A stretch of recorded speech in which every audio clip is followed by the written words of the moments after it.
Anybody who understands how corrupt the Clintons are, who gets it, that she is surrounded by people who have never told her no. She sets up a private email server. She lies to Congress. She destroys evidence that's under subpoena.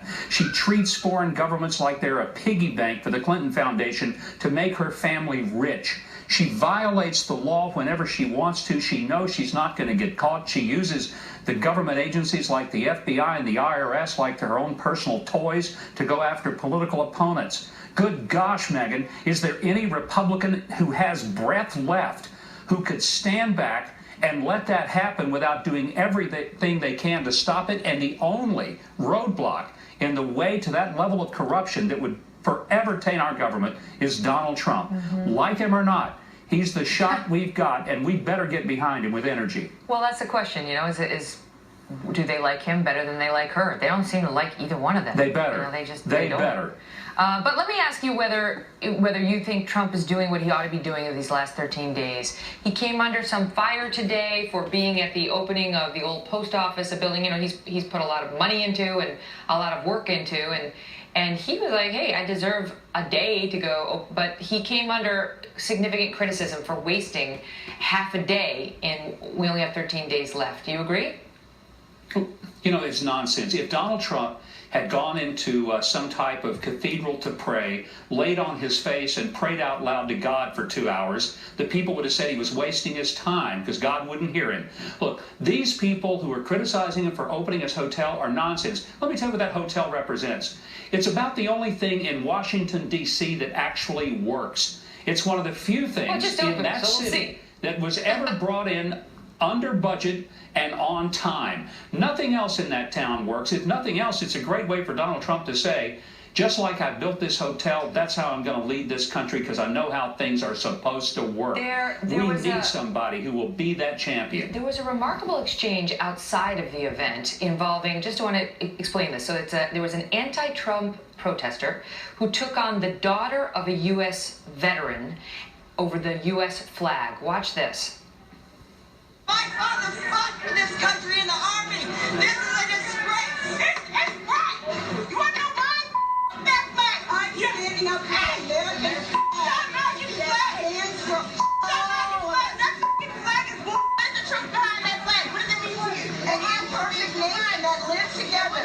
You're trying to say the God-given nation is a nation that was taken from its native people. So how is it a God-given nation? It's not. You took it. You took it. Thoughts on that? You know, it just stuns me that somebody who grew up in this country could believe that we are what that latte-sipping idiot must have been thinking when she said that. Tell us how you really feel. Gosh, Megyn. Look, I'm a person who has grown up living the American dream. I worked my butt off to get through college. Nobody in my family, no male upstream for me had ever graduated high school. I love this country because I understand that I'm living on one of the few places on God's given planet in which a person like me, growing up like I did, could live the life I've been able to live. But I didn't live it by going and screaming and burning the flag. I did it by respecting this country and especially appreciating the men and women who shed their blood so I could live with liberty, freedom, and opportunity and take advantage of it. My gosh, what's happened to this country? What are we teaching these people if they don't have at least a modicum of appreciation for what these veterans have done to make us free? God help us if there are many people who think like that idiot. So you're going to put you down in the not a fan category for the sentiment she was expressing. And before I let you go, can I just ask you one more?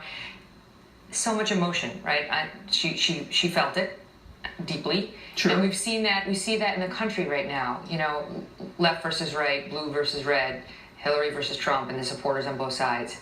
It always gets especially bad right before the elections. 2012 the same, 2008 the same. Do you feel it too? And do you think whoever wins, there will be a healing, or is this especially divisive this year?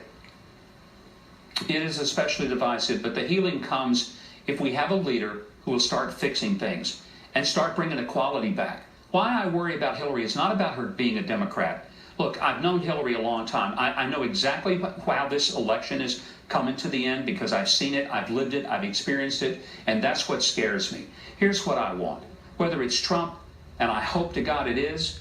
But the fact is, I believe Donald Trump understands the people out there in America who swing hammers, stand on concrete floors, deliver 4 plates up and down their arm to a table of diners. I think Donald Trump has at least an appreciation for the people who do the work that often is neglected. I don't think Hillary could give a rip about the people who are out there lifting heavy things and getting their hands dirty and greasy. She looks at them as the great unwashed, people unworthy of her, other than to be put in her basket of deplorables. That's my prayer. That's not about partisanship. It's about making America, America again. And as Trump might say, to make it great again. Governor, great to see you.